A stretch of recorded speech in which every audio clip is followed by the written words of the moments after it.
Hello बच्चों, all exam preparation channel में बहुत बहुत स्वागत है। तो बच्चों, आज मैं कुछ साइंस से संबंधित इंपॉर्टेंट क्वेश्चन लेकर आई हूँ।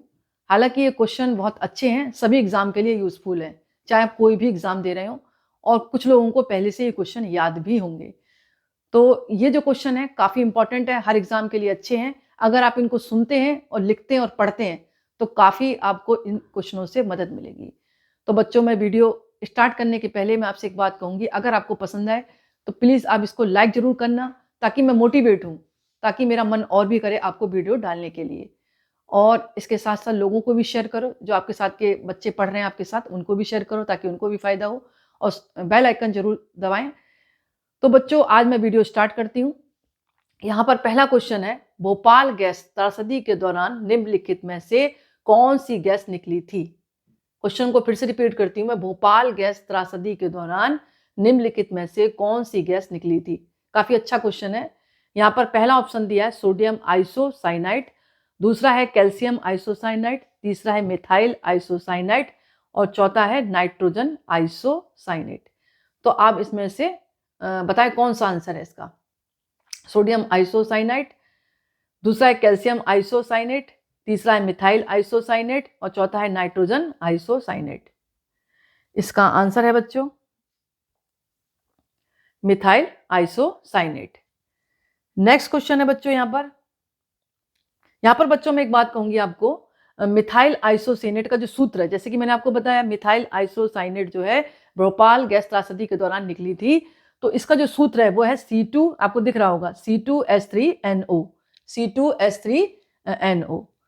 तो आप इसको भी याद कर लें। कभी कभी ऑप्शन में ये भी आ जाता है मिथाइल आइसोसाइनेट का सूत्र, आपको 4 नाम दे देंगे और आपसे ये सूत्र पूछेंगे तो आपको याद होना चाहिए C2H3NO। यहाँ पर नेक्स्ट क्वेश्चन है बच्चों, मानव शरीर की सबसे लंबी हड्डी कौन सी है? मानव शरीर की सबसे लंबी हड्डी कौन सी है? फेबुला, दूसरा है टीबिया, तीसरा है स्टेपस, चौथा है फीमर। क्वेश्चन बहुत अच्छे हैं, हर एग्जाम के लिए उपयोगी है ये, आप इनको रट लें, एकदम याद कर लें। इसका आंसर है बच्चों फीमर। फीमर जो है मानव शरीर की सबसे लंबी हड्डी है, इसको याद कर लें आप।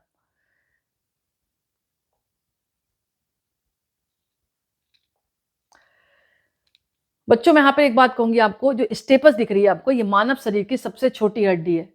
अब जैसे क्वेश्चन था मानव शरीर की सबसे लंबी हड्डी कौन सी है, तो आपने बता दिया फीमर। अगर इसकी जगह छोटी हड्डी पूछी जाती तो स्टेपस है। इस बात को आप याद कर लें और लिख लें।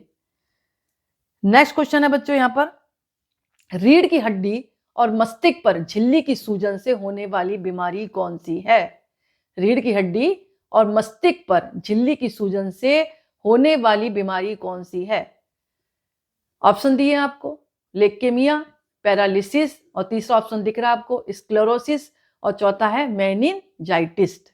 4 ऑप्शन दिए हैं, लेकेमिया, पैरालिसिस, स्क्लेरोसिस और मेनिनजाइटिस। इसका आंसर है बच्चों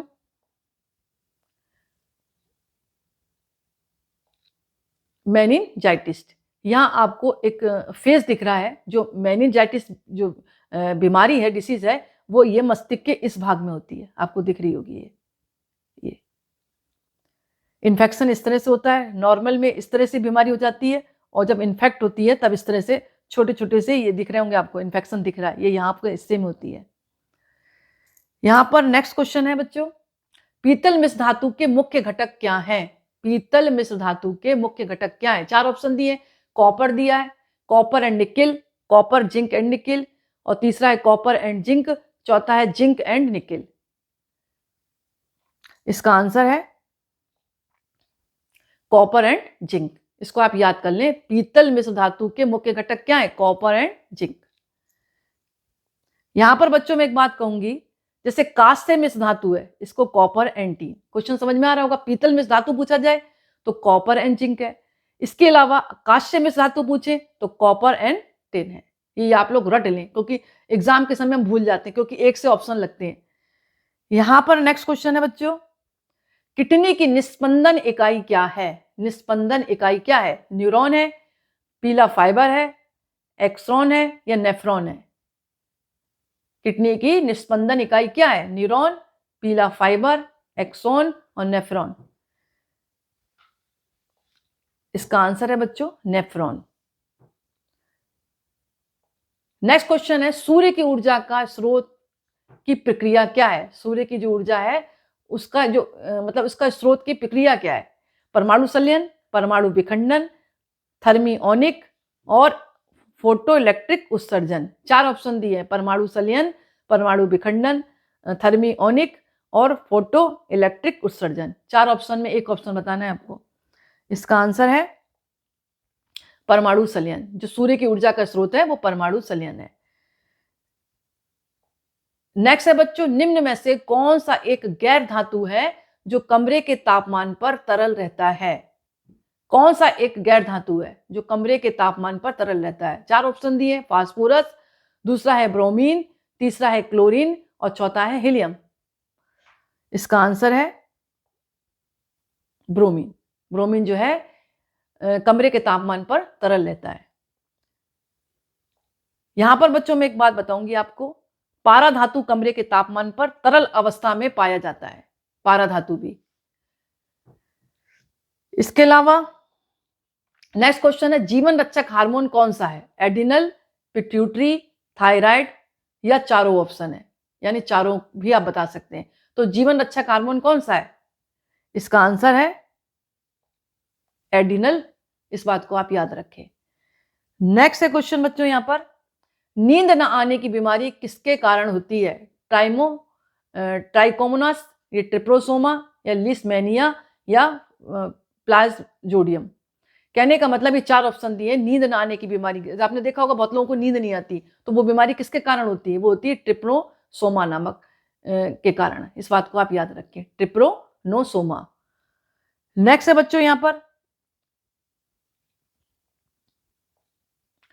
आई वॉश में इस्तेमाल होने वाली एसिड कौन सी है? Oxalic acid, nitric acid, boric acid या कोई नहीं?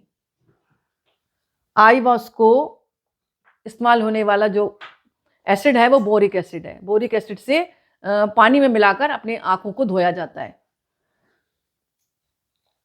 नेक्स्ट है, विटामिन B9 को क्या कहा जाता है? यानी विटामिन B9 को एक नाम और है, इसको क्या कहते हैं? फॉलिक एसिड, साइट्रिक एसिड या हाइड्रोक्लोरिक या बायोटिन? इसका आंसर है फॉलिक एसिड। B9 को फॉलिक एसिड के नाम से भी जाना जाता है। नेक्स्ट है बच्चों यहां पर क्वेश्चन, निम्नलिखित में से सबसे बड़ा स्तनपायी कौन सा है? मानव, गैंडा, व्हेल, हाथी। ये 4 मैमल्स हैं, इसमें सबसे बड़ा कौन सा है? इसका आंसर है व्हेल। इस बात को आप लोग याद कर लें। नेक्स्ट है बच्चों यहां पर, दही को बनाने के लिए निम्नलिखित में से कौन सा बैक्टीरिया जिम्मेदार है जिससे दही जमता है? लैक्टोबैसिलस है, खमीर है, कवक है या ल्यूकोपोडियम है? इसका आंसर लगभग सभी को पता होगा, लेकिन इसका आंसर है लैक्टोबैसिलस। ये एक प्रकार का बैक्टीरिया है जिससे जो है दही जमता है। यहां पर बच्चों में एक बात कहूंगी, कई बार क्वेश्चन आ जाता है कि कवक का अध्ययन किसमें किया जाता है? तो कवक का अध्ययन जो है माइकोलॉजी में किया जाता है। नेक्स्ट है, मानव शरीर में पसलियों के कितने जोड़े होते हैं? 11, 13, 14 या 12? मानव शरीर में पसलियों के कितने जोड़े होते हैं? इसका आंसर है 12। नेक्स्ट क्वेश्चन है बच्चों, डीएनए का पूर्ण रूप क्या है? यानी डीएनए का पूर्ण नाम क्या है? डी न्यूक्लिक एसिड या डी रिबो न्यूक्लिक एसिड या डी रिबो नाइट्रोजन एसिड या D oxy ribo nucleic acid? ये 4 ऑप्शन दिए हैं, इसमें से आप बताएं डीएनए का पूर्ण नाम क्या है? इसका पूर्ण नाम है D oxy ribo nucleic acid. ये छोटी क्लासों से पढ़ते आ रहे हैं, D oxy ribo nucleic acid. Next है, मानव मस्तिष्क को कितने भागों में विभाजित किया गया है?